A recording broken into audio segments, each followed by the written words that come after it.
بالنسبة للصحراء الغربية احنا ما نتخلاش عليها، حقهم حق تام تقرير مصير باستقلال الجزائر.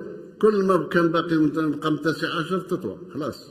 إذا اليوم نفوت تقرير مصير تاع الشعوب، والجزائر ناضلت مش الا من ناحيه الصحراء الغربيه. الصحراء الغربيه قضيه مبدئيه، ناضلنا من اجل تيمور لاست، ناضلنا من اجل القمر، ناضلنا من اجل هذه، ناضلنا كل الامور فاتت بسلاسه.